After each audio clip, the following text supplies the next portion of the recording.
I like that. If it's just that, that's my thing. As my friend always says.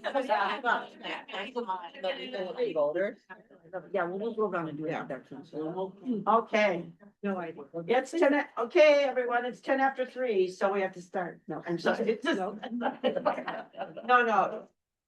I'm for the tape, that was on spot.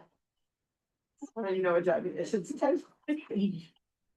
Thank you, welcome everyone to the Ramsey County Board Workshop. This is a presentation on elections in 2026. Courtesy reminder that this board workshop is recorded and it is live streamed on Zoom webinar. So people listening in, welcome. There will be no votes taken during this workshop. We'll start with an introduction of commissioners and then go around the room. So be ready when all of you will be introduced. So I will start with myself, Mary Jo McGuire, Ramsey County Commissioner, District 2. Tara Devon Singh, Ramsey County Commissioner, District 1. Rafael Ortega, Commissioner, District 5. Mike Changshan, Commissioner, District 6. Harrison McMurtry, Commissioner, District 3. Kelly Miller, Commissioner, District 7. Tracy West, County Auditor. David Trippin, Deputy.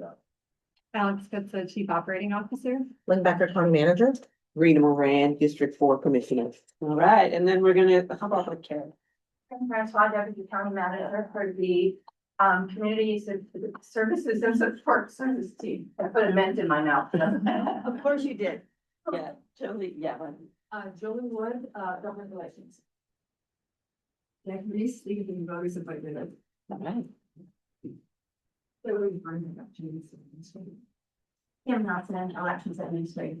Christina Treatment, Elections Manager. Lauren Godway, Admin Director for Operations Service Team. Great, well, thank you all, and I hope all of you and elections people heard my kudos at the board meeting today about how proud I am of our elections team, and David did a great job yesterday at our Rotary, talking about the great work that you're all doing for Ramsey County, so thank you. Today's workshop will highlight Ramsey County's preparations ahead of the upcoming state primary and general election, which is massive, we know, and David's gonna talk about that. Since I got a preview yesterday, I know what he's gonna talk about. We will review how elections are administered in Minnesota, provide residents with information on how to prepare to vote, and discuss how we secure our voting systems. So now I'm gonna hand it off to the presenters. So Alex, I love it. So, COO. Alex could say. Awesome. Thank you, Madam Chair, Commissioners. I'll be very brief. I just want to thank you for having us here today and just highlight that this is the first of a few times you're going to hear us talking about elections, as it's such a big topic this year for us, for the state and for the federal government. So they know a lot more than I do, but this is the first of maybe multiple workshops, some FAQs and other work we're going to be doing both here and with our partners in our cities around to make sure that everybody's prepared as we come into the 2026 election cycle. And I'll hand it over to Director West. All right, good morning, Chair, Commissioners, County Manager. Thank you for the opportunity to present today. So we have a broad range of election topics we'll cover today. Can you? All right, we will provide a brief overview of elections administration in Minnesota and the role counties and cities play in running elections. In collaboration with Government and Community Relations, Director Jolie Wood will present on the SAVE Act and the potential legislation. We will also discuss election contracts with our cities and schools. In addition, we'll review upcoming elections and emerging trends, along with the steps we're taking to help residents prepare to vote. We will also cover election security and emergency preparedness to ensure elections remain safe and reliable. Finally, we will discuss plans to upgrade the voting system and the work being done to maintain transparency so the public can have confidence in the elections process. So next, I'm going to hand it over to Deputy Director David Strickland. Thank you, Tracy. Thank you, Alex, and thank you, board members, for the opportunity again to discuss all the work ahead for the 2026 general elections. To level set, there's sometimes expectations that elections happen on election day and then you put them back in the closet. You don't see them again for a year, but there's a lot of levels working to ensure that when you show up to vote, either early or on election day, that we've got a ballot for you and you're ready to go. So in Minnesota, there's really 4 levels of government administering elections. At the top level, you got the Secretary of State. That's one of the constitutional officers elected by the residents of Minnesota. And the Secretary of State's job is to be the head election official in the state of Minnesota. Their primary task is to manage the statewide voter registration system. They don't put the data into the system. The counties manage that, but they provide the system, they support the system, they help provide the security. Their other main job is to train local county election officials. There's 87 counties across the state. Their job is to support those 87 counties, give us our annual training, provide us guidance, and a whole slew of other support activities they provide us. The next level will be the counties. If you were to read state law, the county auditor is tasked with a lot of election duties. That's why you see Tracy and myself here today. The auditor's primary duties is to manage the data in the state voter registration system. So when you register to vote, that card, or if you do it online, that info gets transmitted to the county, and it's the auditor's job to enter that information into the state system and then manage that data going forward. The other primary duty of the auditor or the county is to do absentee voting. So throughout the state, counties are open for absentee voting. And as most of you know as candidates, it's for that 46-day period before every election. The counties also lay out the ballots. We test the voting equipment. We report the results. So there are other duties the county is engaging in, but the primary ones are managing the voter registration records and absentee voting. The next level would be the cities and the school districts. So the state law puts the election duties on the city clerks and the school district clerks. And their job is that front facing kind of in the trenches role. They staff the polling places on election day. They hire and train the election judges. They deploy the equipment. They train the election judges. This is unique in Ramsey County. We're going to talk about this more on another slide. But since 1996, Ramsey County has entered into contracts with all but one city and school district in Ramsey County to carry out these city duties on behalf of the city. So for Ramsey County residents, you might show up at your polling place and say, oh yeah, I see the Ramsey logo. I don't see the city of White Bear Lake or St. Paul. And that again is because starting in 1996, the county has entered into contracts to carry out these duties. And the final layer is the federal government. Historically, the federal government has had really little role in administering elections. Their job has been to provide those fundamental rights, the overarching securing the voting system, guaranteeing your rights to vote, guaranteeing how voter registration access works. And so I'm sure you're familiar with the Constitution amendments. You talk about elections, the 1965 Voting Rights Act, the Help America Voting Rights Act in 2021. But then there's also 2 federal bodies, the EAC and the FEC, and that's those symbols you see there. The Elections Assistance Commission was set up in 2001, kind of as a response to Florida and some of the issues that they had administering their elections in 2000. And it brought standards to accessibility, it brought standards to the voting equipment, it brought standards to securing elections, and then it also helped fund counties so we could update our voting systems. For those of you who remember the 2000 recount, it came down to how you read the chats coming out of an old antiquated voting system. So to respond to that, the Help America Vote Act was passed in 2000.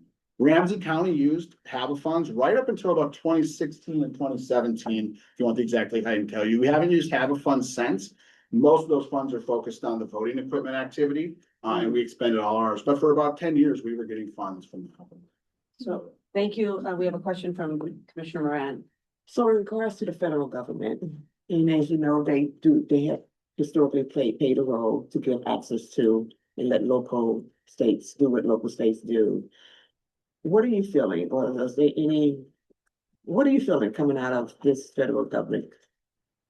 Well, that's a great transition to our next slide. I did a presentation yesterday, and a lot of folks wanted to discuss this, the SAVEC. So, Joe Lee from our government relations office will come in, and Commissioner, not to deflect from your question, I think we'll answer it here. But Joe Lee from government relations will come and discuss the SAVEC, but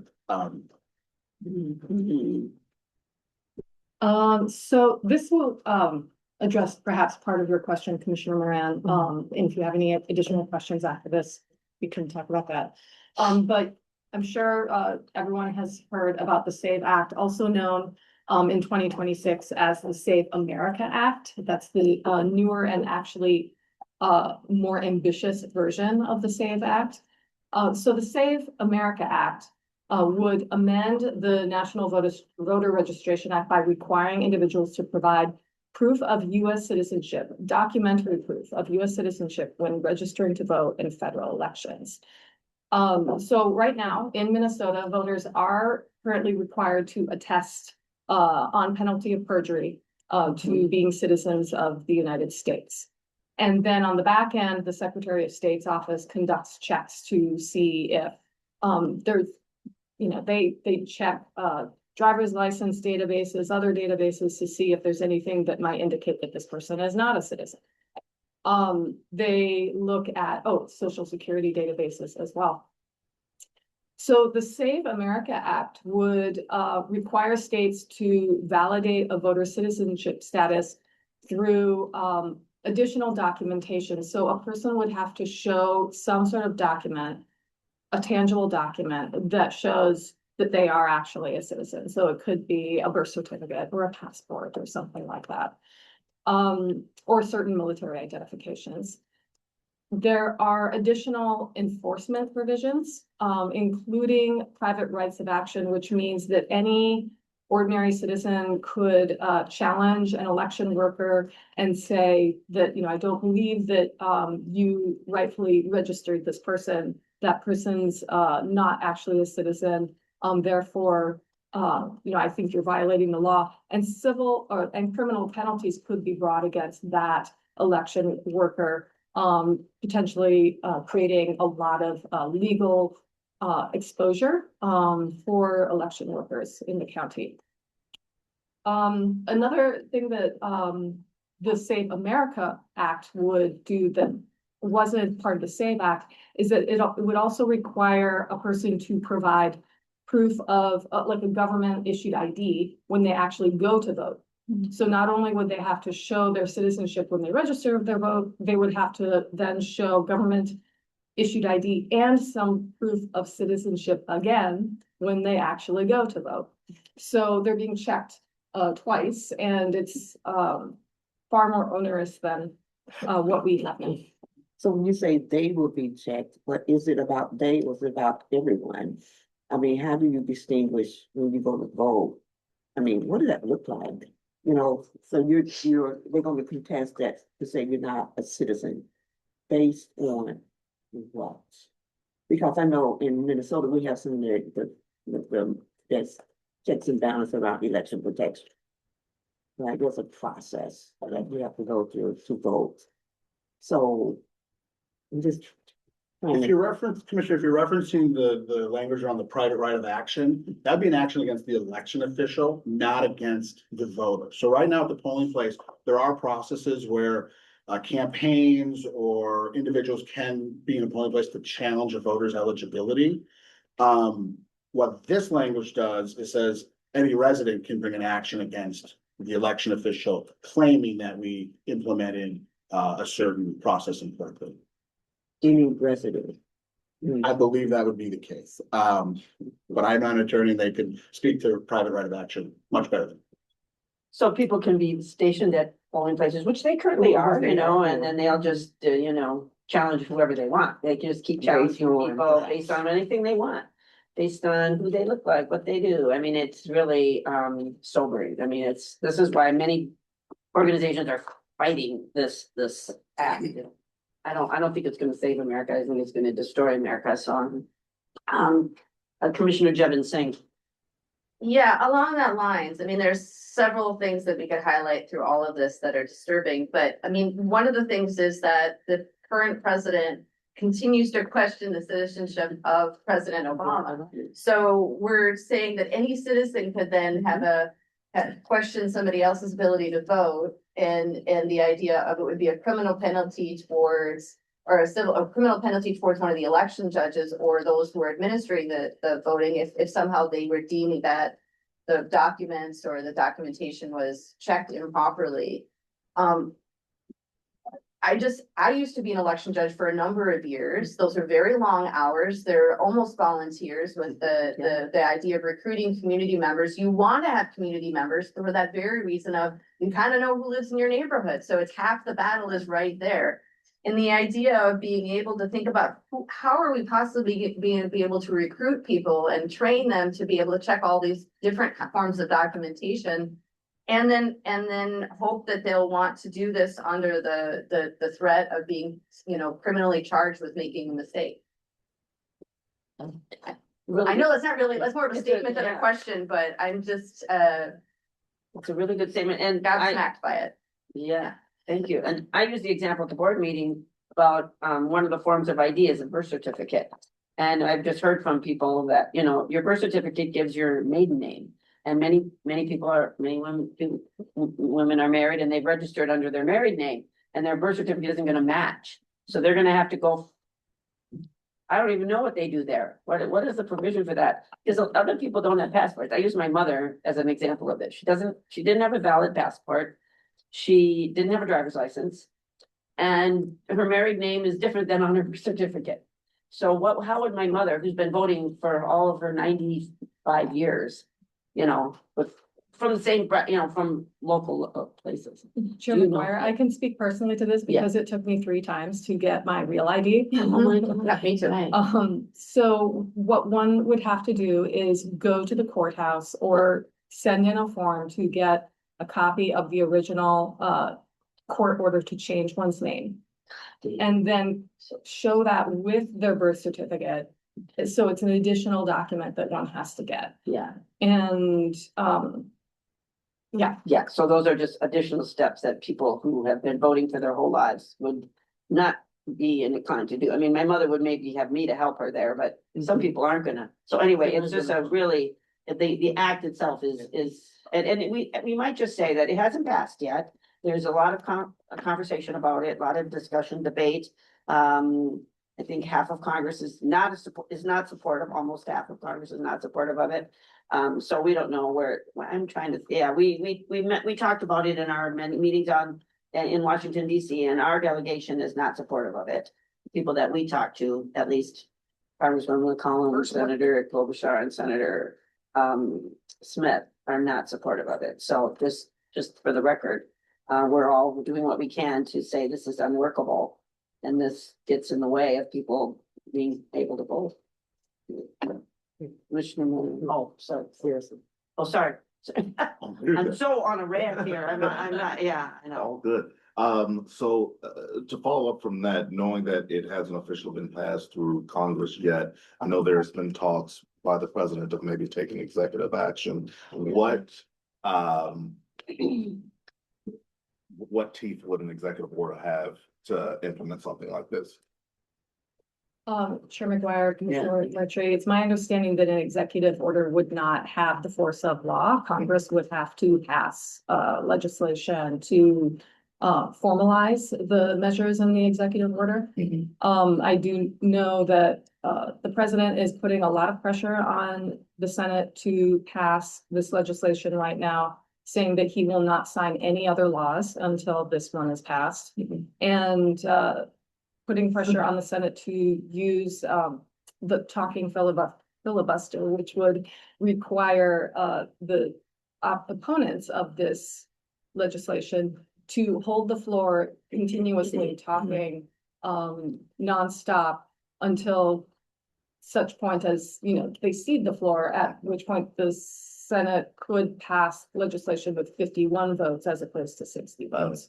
So, I mean, this is a risky maneuver for both sides. And so not all Republican senators are supportive of this, including Senator Thune. So we'll see what happens. It's just that they're under a lot of pressure, not only from the president, but from the sort of social media influencer ecosphere. And we might just say, for the record, this is not a partisan issue. I mean, this is just a voters issue. This is we're grateful to have the League of Women Voters in the room, and this is for everyone. And there's going to be people on all sides of the political spectrum that they're going to have issues with this. So I'm glad that some people are speaking up about it. Okay, Commissioner Jean. For Ramsey County, I'm not sure if you know this, but what is actually the number or percentage of people who are ineligible to vote that actually cast a ballot? That has been found in Ramsey County. And two,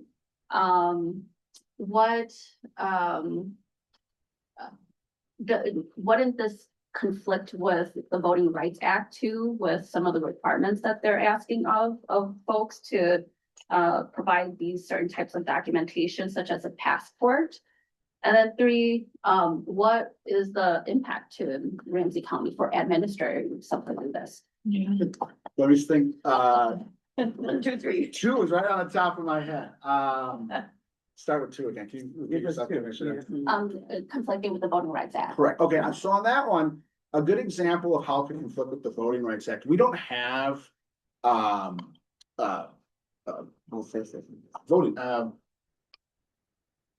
Or you come back and cast your vote later. Oh, provision. Provisional, thank you. P was on the top of my head. We don't have provisional voting in Minnesota, but within the Voting Rights Act, it says you cannot turn someone away who's potentially eligible. So in most states, you have a provisional ballot you're in. If we can't verify your identity or residency, you still get to vote. You just get a provisional ballot. In Minnesota, we don't have that because we have same-day registration. We just allow you to register and get it done right there at the polling place. That provision in the federal law that says, you can't turn someone away if they're potentially eligible would conflict because we don't have provisional voting in Minnesota.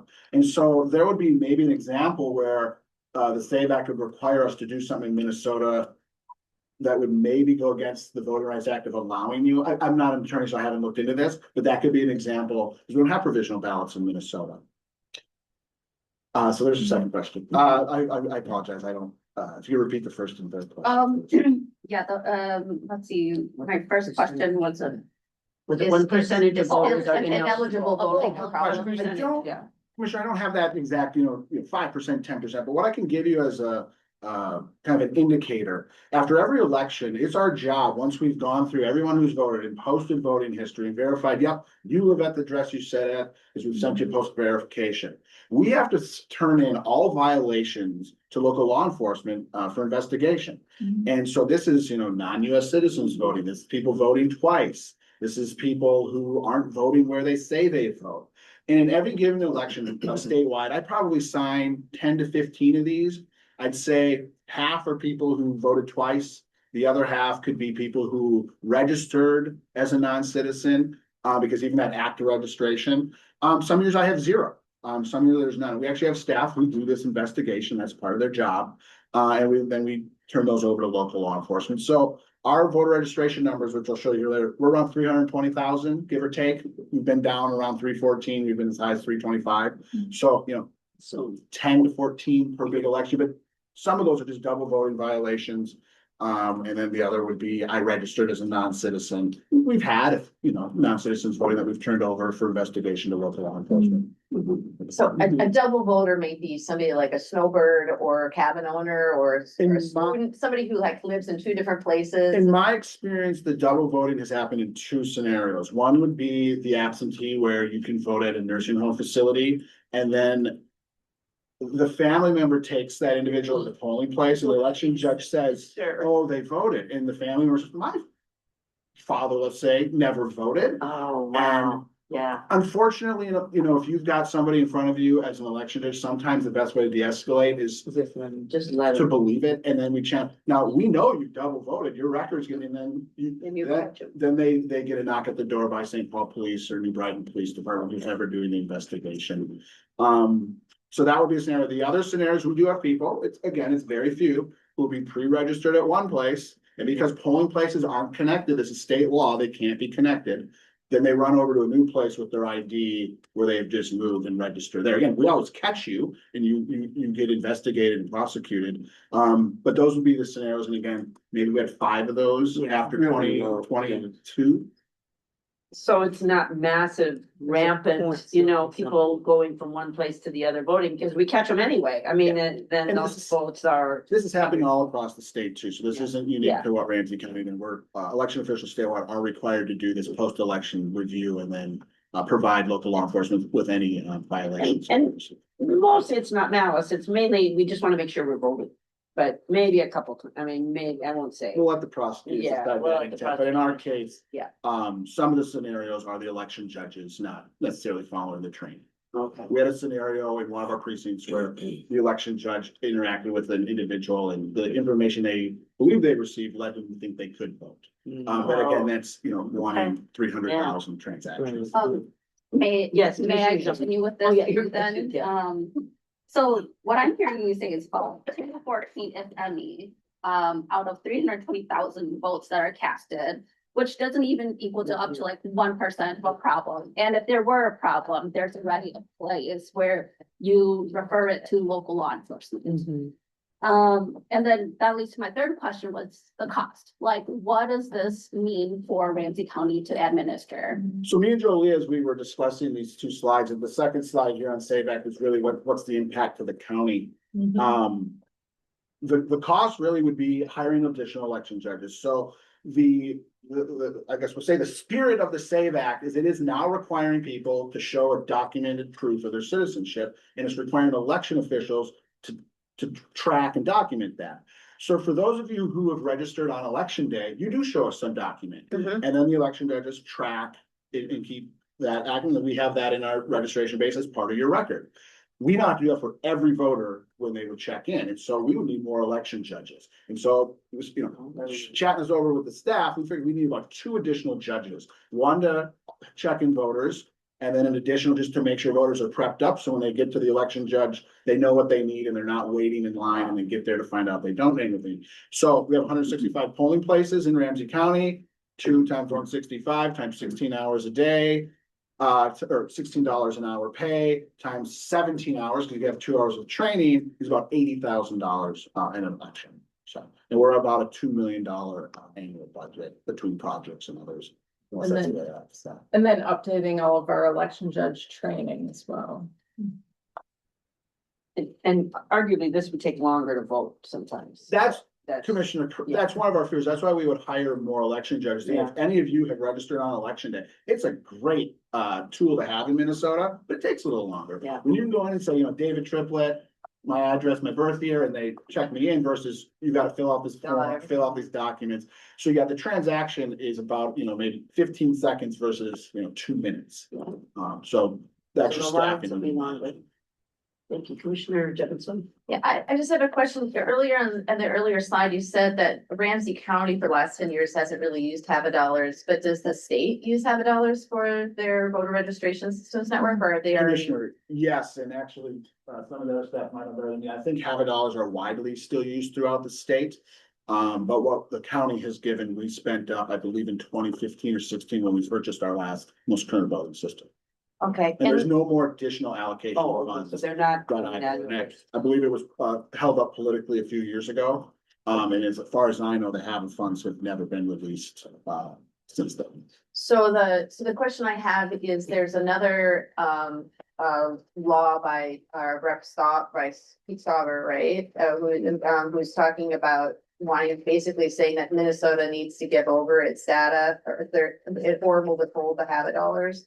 I'm forgetting the name of that bill. Chair, McGuire, Commissioner Jevons, I also don't remember the name of the bill, but yes, this is a bill co-authored by Representative Stauber and Rep. Emmer. And, I haven't heard about this bill moving forward. It would probably be illegal, which is one reason why, it hasn't moved forward, but yes, this bill would require the Secretary of State to turn over voter rolls to the Department of Justice, and I haven't really heard a whole lot about this, having legs. I will say that I appreciate everybody who's doing all the lawyering around this. Just again, we've heard that there are about 42,000 instances of improper data sharing from the very people who are wanting to collect this data that we already feel is improperly being asked. So just wanting to throw that in space. I mean, we've been talking about the requirements of the county in terms of how many more election judges we would have to hire, how much that would cost. It would also require the county to use a federal database to check voter registration and to maintain the voter rolls, to purge the voter rolls on a more frequent basis.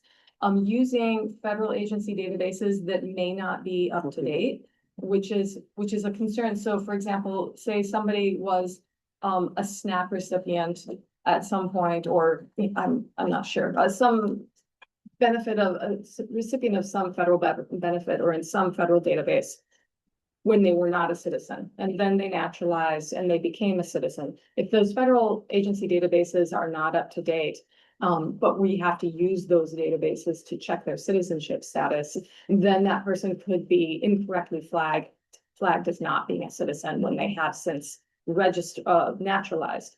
So that's another concern.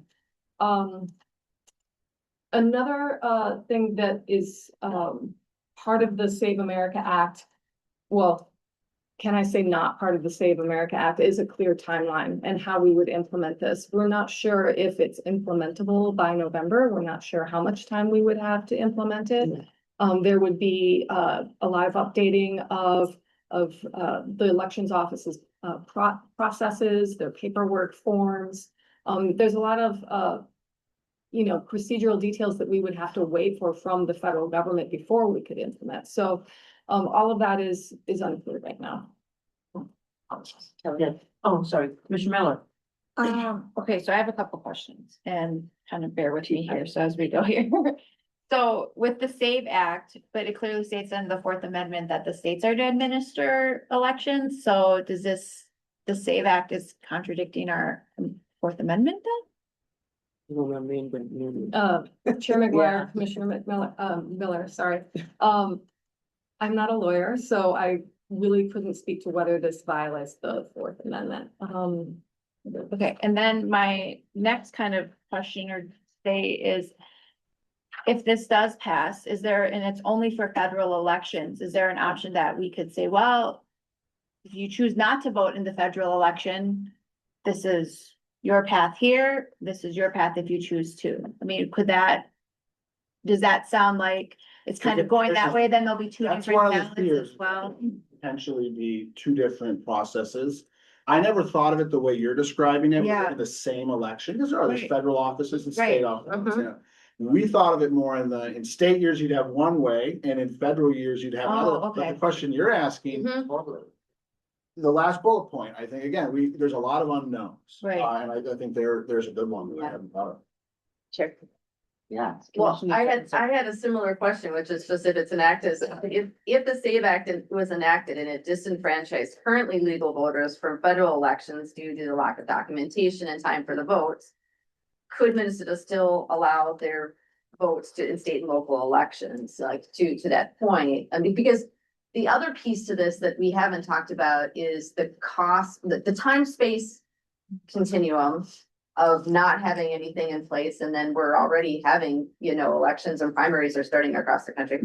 But then also the idea of having these documents prepared for legal voters who don't already have them. I mean, so like we know how long it took Minnesota had to extend an extra year to make sure people could get their real IDs in time for the cutoffs, because procedurally, operationally, they could not do it fast enough. And so I guess, we haven't even talked about what would be the cost to Ramsey County or to even be, or the state to be able to even get everybody documented in time. Should they even decide to, participate in that? Really just gonna illuminate an example you bring up, Commissioner, when the real ID deadline happened, I actually remember my wife was running to get her documents too. Under our department, we have the Vital Records Office, and so if you need to come get your birth certificate, you come to the Vital Records Office, at least in Ramsey County. The month before that deadline, if you look at our foot traffic, we were about 135, 140 people a day come to Plato to get, and that's a nice manageable day. We just need about 230 up to 280 people a day. Not everybody for their birth certificates, but they're running up to that real ID deadline. So we would anticipate the same impact on our Vital Records Office in the lead up to an election where folks need to get their birth certificates or they want to renew their passport while you still need the birth certificate. So yes, there would be other impacts to our department, especially just doing the vital records and issuing that birth certificate. Thank you. Thank you so much. Okay. All right, we're moving on from the save act. Oh, yeah. Maybe we won't.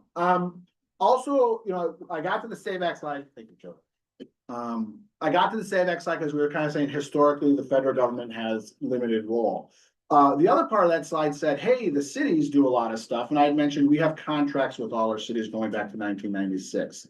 Want to make all of you aware the contracts do expire at the end of this year. We're currently working with all our municipalities and school districts to renegotiate and enter into new 6-year terms. We don't expect these contracts to change much. And we actually met with all our city clerks and school district clerks on this topic in January.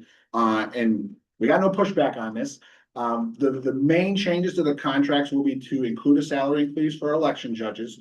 For those of you who were members in 2020, that was the last time we gave our judges a pay raise, and that was 6 years ago. So we're gonna come before you later this year with a $2 increase. So as the county board, you do set the rate of pay for our election judges. So we're gonna come before you by the end of this year to get that increase ahead. But we gotta pay for that increase, and they'll be accounted for in the contracts. It's simple as we need to purchase new voting booths. Those blue voting booths are over 30 years old and they're really showing their life. So we have to pay for those somehow. And then the contracts were signed before the incredible growth of absentee voting and early voting. And so we need to account for that activity so the county's properly funded so we can properly staff and manage that activity for our 16 cities. Raise my hand for myself. For the Help America Vote, for the HAVA funds, I didn't realize I guess I didn't think about how they're not ongoing. So they were given out a certain amount. We've gotten all our allocation. Were they given just to counties and states? Or were they given to cities who used to do elections? So might cities be sitting on HAVA funds that they might want to help pay for Good some question, Commissioner. of our machines? None of the cities in Ramsey County are sitting on funds, but you are correct. The HAVA funds would go to the county and then the counties would distribute down to the cities. Because we contract with the cities, the only city that has gotten money through this is the city of Maplewood. And then I failed to mention the HAVA is gone, but you might remember the 2023 legislature passed the voter account, the Minnesota legislature. And that allocates money to counties to administer elections, and it's a pretty vague, it's specific, but in the election world, it's, you can use it to pay election judges, buy equipment, upgrade polling places. And so the county, I believe, received around $150,000 from the voter account last year, and we anticipate that for the next 3 years it's been funded. So yes, we've lost the HAVA funding, but we're now receiving the new voter account funding from the state of Minnesota. I love it. And now, what is that based on? I think I remember working on there, I think AMC was fighting. Yeah, Commissioner, you probably did. I know AMC is Yeah, really big in was that. big on that. It's a formula based on your registration, Okay. and then number of precincts, and precincts aren't all created equal. But it's a combination of those, and the state sets up the allocation. We have no choice. We give what we're told. Thank you for that. Commissioner, what did you have your hand up? I'm just curious about which is our one city.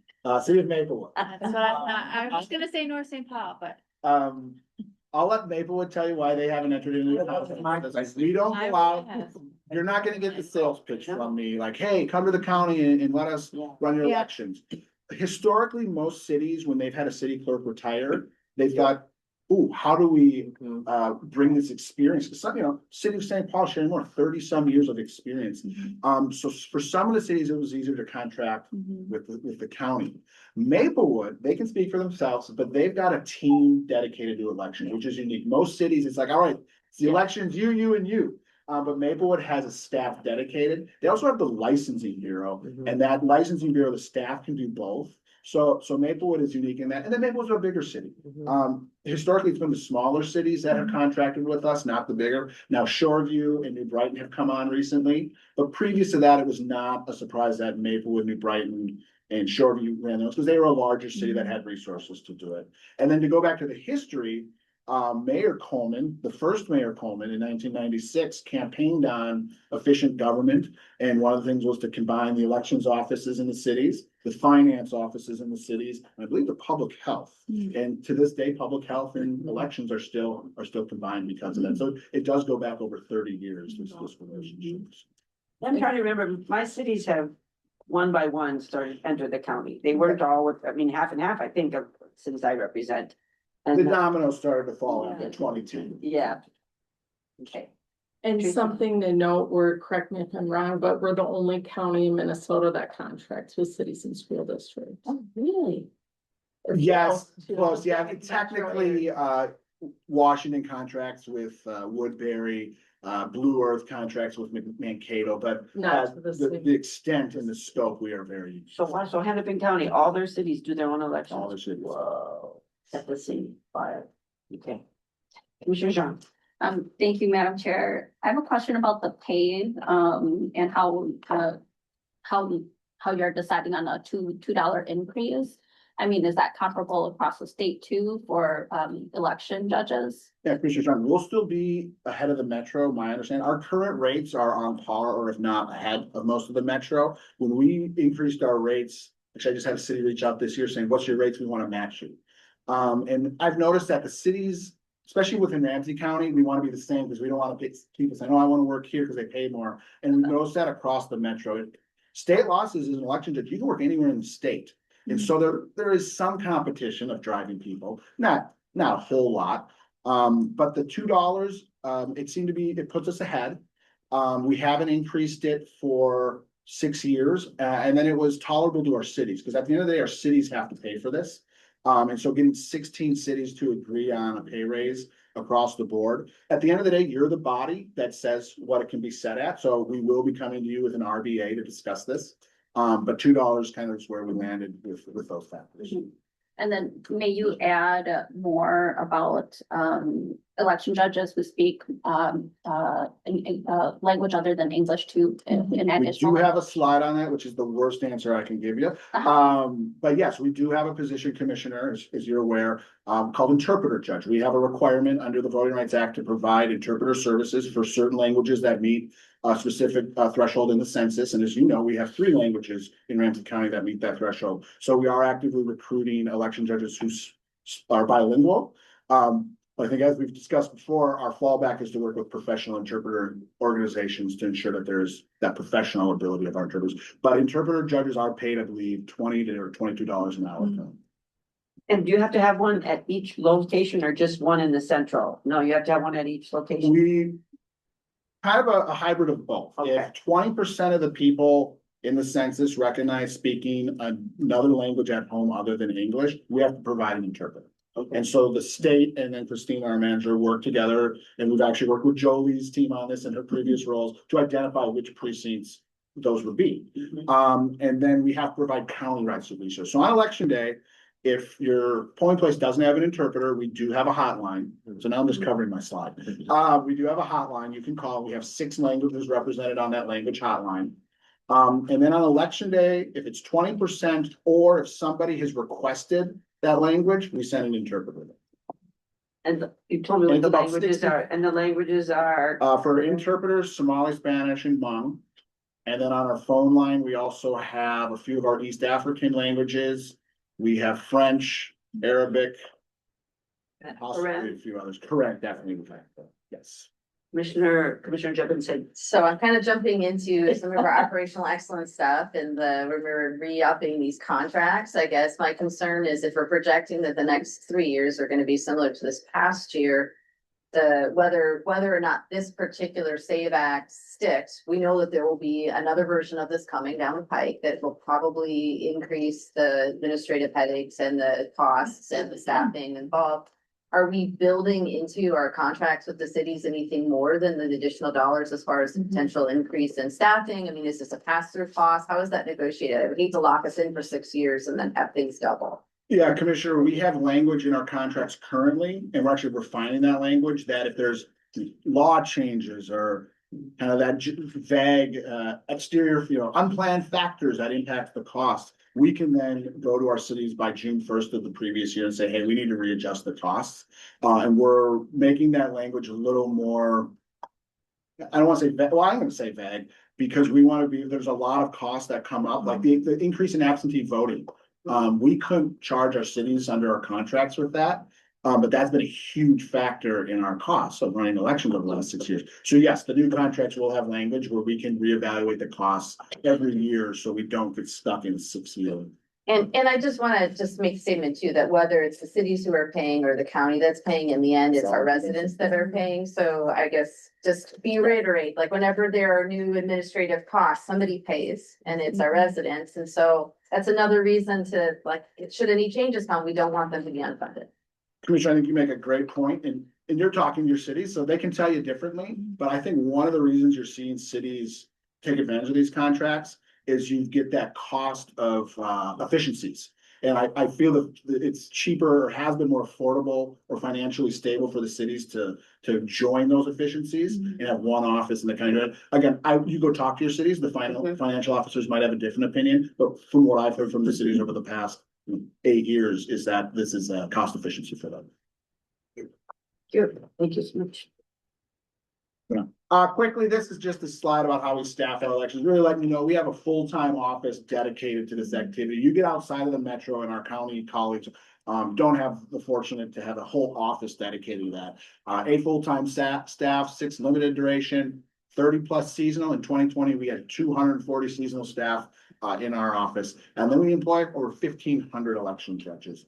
The other thing is elections are a cross-county effort. I'm not going to read all the offices, but we impact a lot of parts of the county when we have an election. For example, today, half our staff is over at the Shoreview Library with the communications team. So we have the libraries, the comms, and election staff filming and updating our training videos for the upcoming year. So really, these elections do impact offices all across the county, and we have had great relationships with those offices. 2026 is going to be a busy year. That's basically what we're telling you is midterm elections are busy, and midterm elections when you have a non-incumbent governor seat and a non-incumbent US Senator seat are even busier because the primaries now come in play. So we're expecting to see around 220, 250,000 voters for the 2026 election. Our high water mark is just over around 300 or just under 300. So we generally see 4 times more voters in these midterm elections than we will see in the off-year elections. And for those of you who have cities who move their elections to even years, this is one of the reasons, is you just see so many more voters in the even year elections. Now you'll see the chart of past turnout, and you'll see some years dip as low as 181 and some are as high as 247. I'll let you evaluate the competition or why maybe those years had lower or higher turnout, but generally we're going to see a lot of voters. We're expecting over 200,000 voters to engage in our offices. And then maybe buried in there is the primaries on August 11th. And this, with the open statewide seats, we do anticipate a much busier primary. Is this, wait a minute, I'll call on you, Commissioner McMurtry, then Thank you, Madam Chair. To your point about those cities that have moved to presidential years for elections, for those that also have ranked choice voting, what is the additional work that we have to do on our end, especially since we print the ballots, on ensuring that we're adhering to that local municipality election rules on top of having federal elections on those same ballots? Good question, Commissioner. I'm glad you asked me because I did want to talk about it. I didn't have a slide specific to St. Paul, but I did want to make sure it got mentioned. For us, the big hurdle with St. Paul moving to even years is that ranked voting piece. And what the big hurdles is the layout of the ballot's different, and how a ballot is laid out is all in statute of how it needs to look, the font size and everything. And then counting that race is different. There's, you know, if somebody doesn't get 50%, it triggers a reallocation. So those are the 2 big hurdles to implement in 2028. We jumped one of those hurdles last year. So if you were paying attention on election night, historically in St. Paul with reallocations, we brought out the teams of judges, brought out tables, and we did the hand activity. Everybody's, you know, it took a while, but most people didn't mind it. You could see, but the reality is our results weren't for 4 or 5 days later. You might have noticed we had the result within 20 minutes, half hour. We took advantage of software and we worked with the city of St. Paul to get the approval. So we're confident we can now count that ballot regardless of what else is on it. So your one question was, how do you count it when you have federal offices? We proved that this year that we can do that now. And that's one of the advantages of the voting system we use, was to be able to do that. Correct. The second hurdle is getting the state law and the city charter to align on how the ballot's going to look. I'm not an attorney. We have done it before. So for you in 2028, Ward 4 had a special election for Councilmember Meach's seat on a state election ballot. Now, you can say, well, David, there wasn't much on the ballot, but we've done it before. And so I'm gonna let the city attorneys decide, yes, it can be, or it's in conflict with our charter. But that's the question right now, is it in conflict with the charter? And hopefully we can engage the city of St. Paul, our legislators from the city of St. Paul, to ensure that no, it is not in conflict and St. Paul can move ahead. This won't benefit just St. Paul. It will benefit any city who chooses to want to move their ranked voting elections to an even year. Thank you. Great. Thank you, Commissioner Rand. I don't know if you answer this question, but why is it that Ramsey County takes so long to tally those elections? Great question, Commissioner. I will advance to that slide. Can you, before you, I know we're gonna get to that slide, because that's a big issue. And, yeah, and, but back on voter turnout, I'll just put a bow on that one. We have had one of the lowest voter turnout precincts or district, what do we call it, legislative districts in our county. How are we doing on that? I mean, because I know we had a big effort to, get out voter registration, go door to door, get people to, I just haven't heard the update on it. And I'm looking at Commissioner John, because it was in your district, right? So we have, and you said yesterday, at our Rotary, we have the highest voting legislative districts in our county, in the state, and one of the lowest voting. So maybe you could talk a little bit about that. Yeah, Commissioner, St. Paul has one of the highest turnout precincts over in Highland, and it's one of the lowest turnout precincts in the whole state. So it definitely is a tale of two cities with our turnout. Because you asked me the question yesterday, I had a little time to prep for it. Yeah. So we were tracking turnout in some of our lowest precincts, and what we saw was the 18 to 24-year-old demographic of voters. We weren't seeing turnout there. I can't speak to those exact precincts, but I do have a slide here that shows our youth vote has increased since 2018. Now, that could also be our youth population. St. Paul, I would guess, is a younger population city with all the colleges and schools and whatnot. But we've seen an increase amongst our youth voters, and actually I have the data here on a slide. So I can't speak to those exact precincts, but those precincts saw their lowest turnout amongst 18 to 24-year-olds. And we've seen an increase, not dramatic, but we have seen an increase in that age demographic. Okay. So Commissioner Moran kind of asked about the results. So we'll just get to the slide. So you were right, Ramsey County generally is considered one of the slower on election night of the metro. So that is because we don't use modems. So on election night, when the polls close and the election judges have printed out their results tape, they can transmit an unofficial result to the Secretary of State's office. And they do that through a modem. We don't have modems in our equipment. That was a decision made in 2016. Part of it's our security. You're not transmitting anything over the line that can get disrupted. And part of it's our geography. You can drive across the county at 10 at night in about 20 minutes legally. So we can get stuff from our polling places quickly.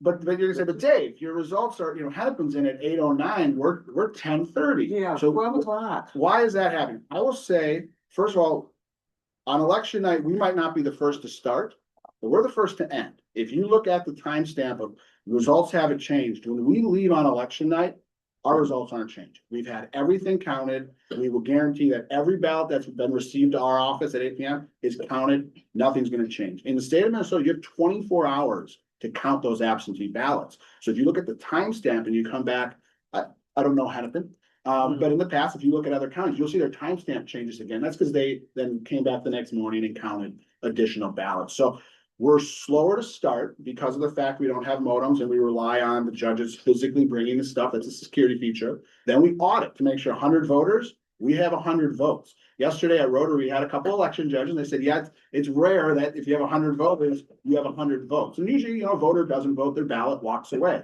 But we want to audit to make sure we know the reason why we're not balancing. Then we publish that result. So we have all this information on our website, but it's really twofold. Security, we don't have modems. And then Why? auditing. I mean, are we the only city? No, I called the state. This was back in ahead of our last workshop, so maybe 2024. And at that point, they only knew of 7 to 10 counties in the state were using modems. All 7 of them are in the metro besides us. What's going to change will be on, they're now running around, so I apologize. I apologize for the public at home. We are upgrading our voting system this year too. The federal government, one of the roles the federal government plays is certifying voting systems. And a lot of their certifications are security standards. Those are called the VVSGs, Voting System Security Guidelines. 1.0 was passed in 06 and 1.0 allowed modems. They updated in 2022, the federal government, the EAC, came out with the new VVSG 2.0 standards. That requirement says you can't have any modems. So the new federal standards aren't going to certify any voting equipment with modems. So going forward, as counties are considering moving to the new 2.0 standards, which eventually in the next 5 years, every county is going to have to, because our equipment's 10, 12 years old. We're replacing because it's just physically, it's broken. It's old. No one here has a 10-year-old laptop. So as counties move to that, it'll be interesting, what does Hennepin do? What are the big counties who use modems? Because the 2.0 standards as of today, unless they get changed again, don't allow modems in the They equipment. do not. They do not allow modems. And that's one of the big changes. It's a security feature. You're not transmitting a result that can be picked up, hacked, defaced, I believe is the official term. How many hacks have happened? In Ramsey County, I'm aware of 0. But again, we've been doing ours all offline. The results are unofficial on election night. And so some people have taken a saving grace. Well, they're unofficial, what you're seeing. But from the public standpoint, when you see that result on election night, that's the result. So there's it's a balance of how quick do we want to get the result out versus how much confidence in security. But then again, Ramsey County, we have a small geography, so it's easy to drive stuff across. You're in Lake of the Woods, it can take you all night. Across the state, how many hacks have we had? In terms of hacks that have been made public, I'm aware of none. I do know the state, it came out a few years ago that people had pinged the server. I'll let the IT folks tell me if that's a security concern or not. But very, very few of them. Obviously you have big issues like the city of St. Paul or other cities that are bigger than elections. So the fear is there, but in terms of elections, nothing's involved. It's gonna be federal law. So it's gonna be slow for everybody. It could, yeah, once the counties start upgrading into 2.0 systems, it will, it'll be noticeable. We've been jumping around a lot, so I apologize if you already covered this, but with the new federal standards, I guess, how far off is what the standards are already being used? I mean, because sometimes a state can be ahead of the curve, and I'm just curious, like what would be the gap, or we just don't even know what those federal standards are yet, or do we think we're We close? do. Okay, Most of the standards, Commissioner, are around two-factor authentication. So when you interact with our voting system, right now you just need a password. Now you need a password and an authorized key. And so so we got a demo of our current, because our current voting system contract goes through 2030. So our vendor came out and shows, here's what the new system looks like, and that's the one we're anticipating upgrading to. A lot of it looks the same. It's just there's these new interactions. It also gives us some benefits. So right now, there's a header and a footer on a ballot, and vote both sides and stay. We can't control that. It gives us free-form ability to write in what the header needs to be, so we can so there's some administrative features we're really gonna like. It also has ranked voting baked in to the system. Right now, we have to take ranked voting and then use the RC tab, and it's just a queue. We have a great process for it, but it'd be really nice if it was all in one vendor and one system. So there are some features beyond the security features related to transmitting results. so we're seeing these as improvements. We are, yeah, yeah. Outside of the non-modem thing, which we've been talking, this isn't a new concern, because our voting system, it was a big change in 2016 when we went to that. But the other changes, we're pretty happy, we're pretty excited for. And the new standards it doesn't necessarily mean that we all have like a national vote database that we're having to adhere to. It just says these are the standards that our own collection has to. Correct. Any voting system that's used in the United States first has to be certified by the federal government. Is it encrypted? Is it secure? Is it other things? And then it gets certified by the state to make sure it can follow our laws. Like our primary laws, you can't cross over between parties, how we report our results and things like that. So the certification basically means it works. And certification is good for us because that means we're operating our voting system how it's legally supposed to operate. And these law, I'm gonna call on Commissioner Murphy, but this was passed before this current administration, pardon me, but I'm very nervous about this current administration. Standards were passed in 2006, and then the 2.0 standards were passed, I believe, in 2022. And the FEC is and the EAC, excuse me, FEC is the campaign finance. The EAC is made up of election officials. So actually some of the people on the board are my colleagues from, California or Georgia, wherever they come to be from. So occasionally election colleagues will get promoted to to be on the EAC as a board member. Yeah, Commissioner Rico, I have to say, that was kind of where I was going with some of these Yeah. questions, is the idea of, I can see somebody coming in and say, we're just gonna make this so efficient for you. We're gonna take care of these updates, and it's gonna be one system, and you all have to log in and send us your data. But you haven't heard any word of them deciding to. No, I have not. Right now, there's 3 approved vendors in Minnesota, so there is not a monopoly of voting systems even in the state of Minnesota. And then you don't have to upgrade to the 2.0 standards. It's just you gotta keep operating your current voting system. So once you want to purchase a new system, it has to meet the 2.0 standards. And I think right now there's 4 or 5 vendors who are trying to get to the 2.0 system. Right now, our vendor is the only one in Minnesota. But 2 of the other vendors say they'll have 2.0 systems very shortly. And you're seeing that Mississippi implemented 2.0, I believe King County, Washington, which is Seattle, implemented 2.0. So you're gonna start to see the 2.0 systems across the entire country. And the state recently certified 2.0. Correct. The Secretary of State office certified at the end of December of this year. So you'll start to see that now in Minnesota since they completed their survey. I'm gonna take one more question and then we're gonna let you do your slides and then we'll do questions. We've been very interested in all these issues, so Yep. I'll let Commissioner McMurtry then do your slides and then we'll take questions. Thank you, Madam Chair. We've been jumping around, so Yeah. before we hit time, I want to make sure that we talked about security.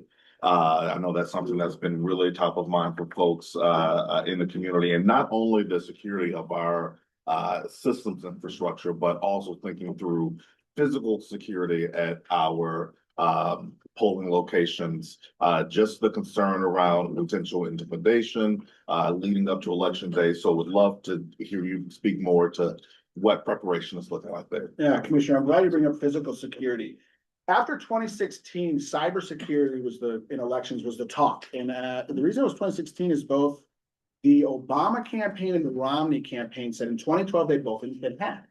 And they both by foreign agents. So there was a lot of bipartisan work to focus on cybersecurity.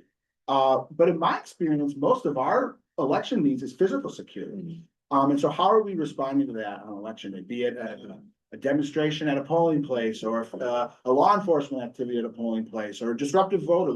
We've had all of those. And so at a real high level, the county sets up an emergency response team. If Judd was here, this is where I turn over and let Judd talk. But we set up a team, and it's emergency management, communications, the attorney's office, public works, property management, our race and health equity administrators, Petras, our staff. And this team is set up before every election, and our job is to respond to any emergency. When we troubleshoot our emergencies, it's, maybe there's an active shooter. We've had that at schools. Maybe it's a blizzard. Maybe it's a power outage. And so we go through these, and actually as county manager, we're gonna have another tabletop, but we prepare for anything that's gonna disrupt the polling place. It could be a political event, it could be a weather event. And that circle there is kind of just shows, elections require everything. We require facilities, we need power. We have emergencies, we have technologies. It's as simple as if the polling place doesn't have HVAC, and it's the middle of winter, it's cold. So I know your question was more about the physical safety and ensuring that voters have that right to show up to the polling place. There's been a lot of conversation this year about we're gonna show up to the polling place and ensure people have the right to vote. And then you get the other, well, we're gonna show up, and my PR would be, we only want voters showing up to the polling place on election day. If you're not there to vote, or to assist someone voter, stay away from the polling place. And state law is really clear that certain people can be at the polling place, everybody else has to stay 100 feet away. And we do work with our local law enforcement to enforce those rules to ensure that voters have access to their polling place and nobody is disrupting them, getting to and from, or influencing them. But back to your question, we have an emergency response team. We have local law enforcement, local coordinators, public works, property management, and that team meets regularly in the lead up. And then we do tabletops, as we're gonna be having another one here soon on people showing up who aren't supposed to be at the polling place to kind of work through those actions and get comfortable with the response. And I see that the attorney's office is a part of the team. Is the sheriff's office also a part of this? They are. The sheriff's office role is really in physical security on election night. So for those of you who've been to our office on election night, all 165 polling places are coming down, and they're coming down with their results. And so the sheriffs are really there to provide traffic control when you have 165 cars driving into our parking lot, as well as physical security. So if you want to get to the voting results and get to the equipment, you physically have to get to it. Again, nothing's touched. So we have the sheriff for those reasons. No, that's helpful to hear, and I definitely think as you all are working your tabletop, this is something I think we have to really really think about, as a possibility and something that's not, that could be happening at multiple locations at once, and how we react in collaboration with our, law enforcement amongst all these other folks on the team. So, yeah, just wanted to flag that. Yeah, it's definitely flagged, Commissioner, and it's something that we're working through. And I, Just as a follow-up to that safety question, which is the idea of after local events that have happened outside of issues around elections, but safety of certain areas. I mean, as a kid, I remember having elections within our schools was kind of part of modeling civic behavior, but now there's a heightened sense of, do we really want to be inviting? And I guess are we doing some proactive relocation of some of our voting sites? Yes, and I think the St. Paul schools are a great example of how that relationship should work between having safe, secure polling places and publicly funded available locations. So we've kind of come full circle on voting in schools. There actually is a statute that the schools have to be available as polling places. They can't deny it. But the reality is, we all know our schools are concerned about the safety. We've heard about that a lot. You probably would have noticed in about 2018, a lot of the schools said, well, we want voting at our schools, especially for school district elections. We want you to come in and see how vibrant these schools are. Otherwise, a lot of voters will never step, if you don't have kids, you never step foot in a school. So it used to be the schools always wanted voting at the polling places. And then the security issue happened with, the security of the students. So a lot of schools then said, nope, election day is a non-school day. So we had all our school districts except for maybe one or two. I know Roseville, White Bear Lake, City of St. Paul, they all had no school on election day. So we had free access to their buildings, which are great polling places. Schools are great polling places. Big parking lots, big gyms. You can have a line form inside, which in Minnesota is really important. But most all those schools have now gone back and have school on election day. St. Paul, White Bear Lake being the most recent. And so as Ling and our election staff are aware, we've worked with White Bear School to actually vacate one of the schools just last month, or actually at the end of December. So yeah, we are actively working. The reason I say St. Paul Schools is a great role model is they have a very active security team, and we do site reviews of every school that's a polling place to make sure that the voters are separated off from anywhere the students can go. And they have a very thorough survey they conducted. If we can't meet that survey, we don't have some voting at the schools. And so our staff isn't here today who does the polling places, but St. Paul Schools, they do change periodically, and most of the time it is for safety, security reasons. Do you want to talk about who picks the polling Oh, that's a place? great point too. We run the polling places, the city councils and school boards ultimately pick them. So at the end of the day, it's a political decision passed by the council or the school districts. So we will give our best advice to cities and school districts on where those polling places should be located. And for the most part, they go along with that, but that was the issue out of Tamarack Nature Center. We couldn't say, yes, you can use Tamarack, but the city, actually in that case, it was the township, had to pass a resolution authorizing that change, which they did. wow. So this is such great information. Clearly, we all have a lot of questions about a lot of things, and you've been jumping around.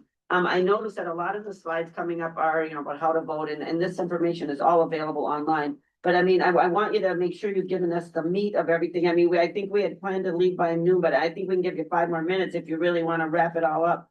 If people are willing to stay around for 5 more minutes or whatever you think you can do. But like I said, I appreciate all the information about how to vote and everything is part of a lot of your next slides. And then I would take questions, but I see Commissioner Jean. It's because I do want you to focus on the two about preparing to vote by mail with some of the changes at the US Postal Office already about mailing ballots. How are you communicating this to residents about how to vote and how to prepare to vote by mail if they choose to? Good question. So I'll get right to that. At a high level, if you want to prepare to vote in Minnesota, you can vote by 3 different ways. You can vote on election day, you can vote by mail, or you can vote early in person. So Commissioner, to your question about voting by mail, in Minnesota, you can start voting 45 days before an election. 46, but we're not open. That's usually the Friday. So it's usually the month. But anyway, 46 days before an election always falls on a Friday. You can start requesting your ballot to be mailed to you. With 46 days at 6 weeks, there's plenty of time for us to mail you the ballot. You fill it out, get it certified by a registered voter, and then send it back to us. So for the first 5 weeks, we really don't give voters any additional information because we're confident, and in our experience, we get a lot of mail. We get all the mail we were expecting to get in those first 5 weeks. That last week, our message, now I say expect mail to take 4 to 6 days in the metro. The Egan post office will say, no, it's 2 to 3. But we want to, if it's that last week and you have the ability to get the ballot to us physically, bring it to us. If you don't physically have the ability, you can use an agent to deliver it for you. In Minnesota, you can be the agent for up to 3 ballots. And we log the agent activity to ensure that that's happening. So Commissioner, answer your question, if you're sitting on a mail ballot in that last week, could it get to us? Yes, it could. Will it get to us? I can't guarantee that. You can bring your ballot to any early voting location or the auditor's office and drop it off there. And so during the early voting location period, we'll have 5 to 6 locations across the county where you can bring your ballot, or you can have an agent do that. And then voters should know every state has different laws. Minnesota, it's not about when it was postmarked, it's when did we get the ballot. And so it has to be delivered to our office by 8 o'clock. The post office, about 7 o'clock, will say clear everything out, and then we'll get a barrage of postal carriers at our office just delivering everything they have up until 8 o'clock. So that's really important too, is it's not postmarked like some states. If we don't get it by 8, it is not getting counted. We will get a letter that say, hey, we received your ballot. It was late. But 8 o'clock is the deadline. So you will let people know if they don't, it wasn't counted too Yes, late, you do get a letter that Late. says it was too. but yeah. Wow. And unfortunately, we don't have a lot of those, but I think that mailing is a couple hundred in a big election year, so. But most of the ballots are coming in. We're getting very few the next day because the post office has been doing very good at clearing out, but it's usually we'll get more in that, a week later. Just sometimes we get them months late. We've had few, but that's right. Commissioner, to answer it, really the high level for voters, if to prepare to vote, go to mnvotes.gov. That's the Secretary of State's website. You can do everything there. You can determine your eligibility. You can confirm your registration. A lot of conversation about voter registration records. If you're concerned about your record, you can go here. You can confirm if it's active and good to go. And if it's not, you can update or re-register on this. You can find who represents you, sample ballots, where to vote, everything mnvotes.gov.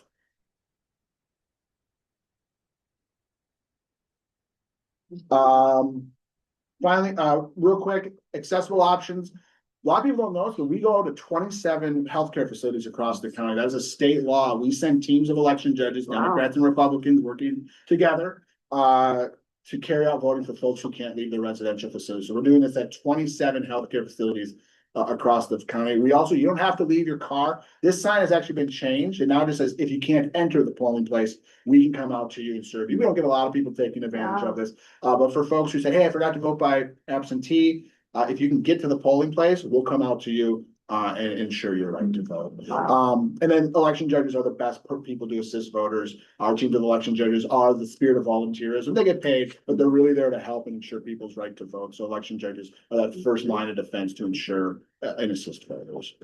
And then finally, elections, we try to have them be as transparent as possible. A lot of election events are actually open to the public. Election judge training, our public accuracy test, proving the voting equipment is counting accuracy. The post-election review, where we count a subset of the ballots to prove it was counting right. Recounts, you've been part of recounts. It's a very public event because every ballot's being counted. And then reminder that election judges are citizens, and each polling place is made up of Democrats and Republican election judges. And these are generally people who live in the precinct. Our goal is to hire judges who live in that precinct first. So they're your neighbors, they're the people that you're seeing day in and day out. So at the end of the day, elections are run by citizen election judges throughout the entire state of Minnesota. Are Do you you, still need, election judges? We or how always will need election judges, but I'll put the caveat, there is a waiting list. After 2020, in 2020, most counties and jurisdictions saw a decrease in election judges.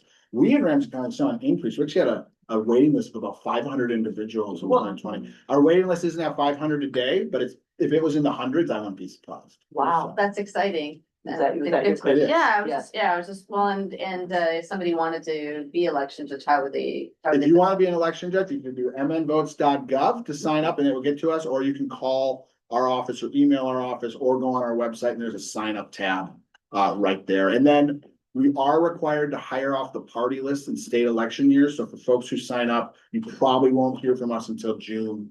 Until we've gotten the party list and made those decisions. Otherwise, the final thing is we're going to see you guys a couple times. We have another workshop And then we have a few actions before you want to increase the wages for our judges, one to upgrade our voting We should. system, and then one to, $16. so, yeah. it's And about- if you have a health facility and you wanna have you come, you just contact you, right? Contact us, but state law says it has to be a facility that meets these requirements. Oh, okay. And then So the state there's- put together a website of facilities that meet that requirement, and we go to all 27. We should all contact you. Yeah, they can always just Yeah, contact me, that's yeah. my job. Otherwise, I really appreciate your time. Wow. And thanks Thank for you. letting us discuss. it. Nice job, you and the team. Thank you. Thank you. It's really good. I had practice